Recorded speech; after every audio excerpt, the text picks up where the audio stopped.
Okay, this first one is for Mike Tomlin.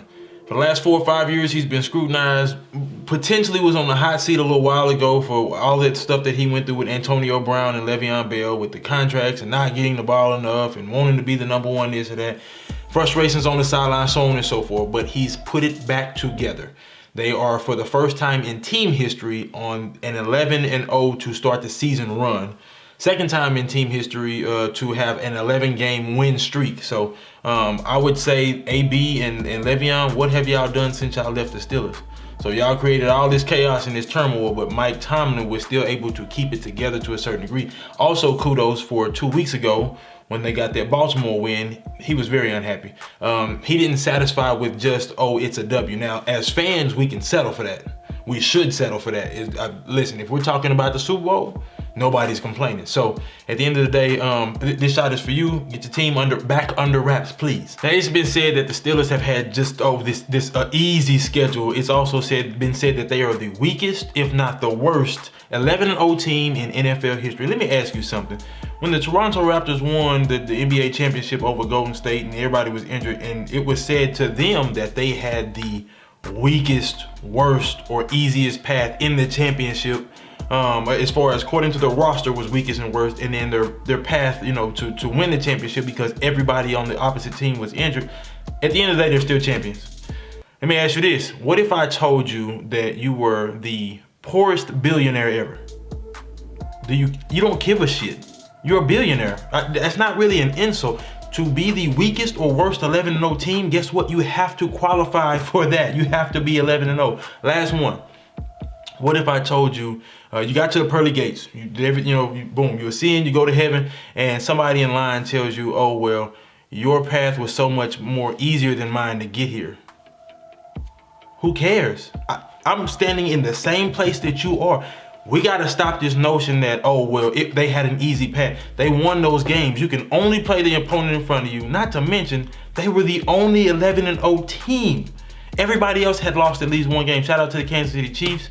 You had 2 close games against the Raiders. One you won, one you lost. At the end of the day, you have to pull out the game. I want to do this 2 ways. I'm going to start with the strongest teams this season, and then we're going to go to some of the strongest teams of all time. Some of the teams to start off 11-0.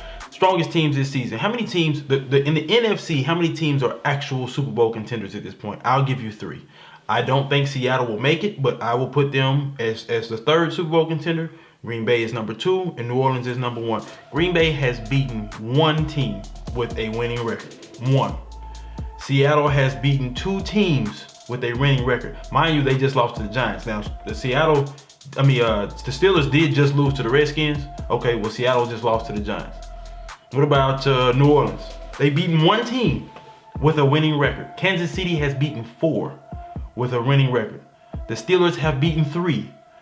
So it's Kansas City, the Steelers, because they're tied now. And if we're going by difficulty of schedule, like we're saying that they're maybe half a game above the Steelers because of difficulty of schedule. So where are all these good teams, these great teams that the Steelers were supposed to have beaten in the first place? Now, I am a Dallas Cowboys fan true and through. But at the end of the day, I hate the notion that these teams haven't played anybody. That's why they're 11-0.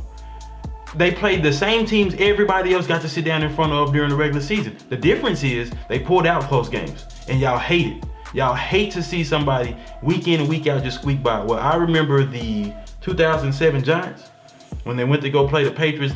Week 16 of the season got blown out. Patriots made it look like it was easy. Giants made the playoffs at 9-7. Guess what? They won when it mattered. So all this, 11-0, it doesn't mean anything. Well, you're right. It doesn't mean anything. So why would you call them the weakest? Why would you call them the worst? Why does their difficulty of schedule matter? It's about seeding in the playoffs, right? That's to get to the playoffs. You're concerned about seeding.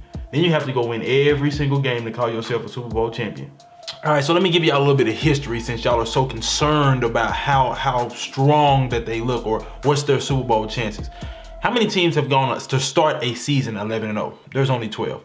Let me see if I can rack them all off the top of the head. We've got 72 and 84 Dolphins. We've got the 85 Bears. We've got the 91 Redskins. We've got the 98 Broncos. The 05 Colts, the 07 Patriots, the 09 Colts, and the 09 Saints. The 2011 Packers, 2015 Panthers, and the now 2020 Steelers. So that's all 12. Let me ask you something. How many went on to win the Super Bowl? But how accurate is your statement now? Now, if you're thinking to yourself, oh, well, he's proved our point. They're not that strong. They look bad, so on and so forth. All I'm saying is, why have we ever hyped up any 11-0 team if that's the case? Patriots win 16-0. It's the biggest thing on earth. The 72 Dolphins said, oh yeah, we pop a bottle of champagne every year as soon as the last team gets a loss. The Patriots waited till the Super Bowl. They went 18-0 and lost. And again, we celebrated them. Oh, we say, oh, it was a perfect season. They Randy Moss and all the records that him and Tom Brady broke. But as soon as it's tattered, if it doesn't look good, if they're not winning flawlessly, we have an issue with it. Shout out to the Steelers. I mean, if we're being completely honest, at this point, the only team that may have bragging rights over the Steelers' schedule would be the Kansas City Chiefs. They played one more team, they've beaten one more team with a winning record than the Steelers, the only team so far in the league. And then at the end of the day, we're legitimately talking about, okay, well, hey, you have to have one more games and you have to have the best Super Bowl chances. There's only one team. Everybody else's team, I don't understand why y'all are so upset with the teams that the Steelers have played. Let's be realistic. Even Kansas City, they had a very close game with the Chargers, who the Patriots, with a losing record, they're even now, they're 6-6. They just blew them out 45-0. So again, with this strength of schedule and who they play, like y'all are so hung up on that y'all don't realize that this team could very well end up in the AFC Championship with another close game. The only thing that they do is they pull out games. We've been watching Tennessee for the last 2 years just pull out close games. That's it. Stay in the game long enough for Derrick Henry to have a miraculous run or a miraculous stiff arm to run the clock out or to get in the end zone or et cetera, to keep Tannehill from having to throw away the game. The Steelers are no different.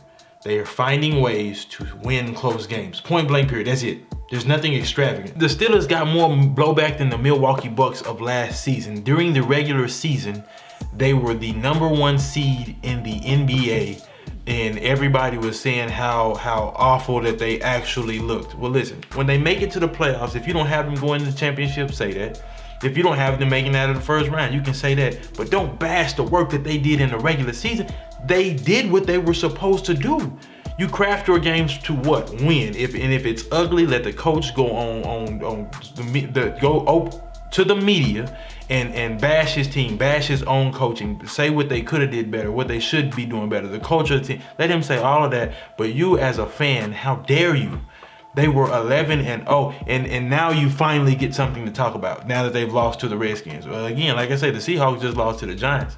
And the Seahawks the Redskins, the Washington football team and the Giants actually have looked damn good over the last 2 or 3 weeks. Now, I'm not saying either one of them is going to go win the division and go on to the Super Bowl. All I'm saying is they've looked pretty damn good. They've been able to put some drives together on offense and get some stops on defense.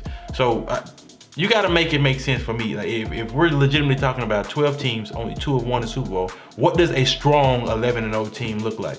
When do we pat them on the back? Do they have to beat all the teams with a winning record? Make it make sense. Are you drunk yet?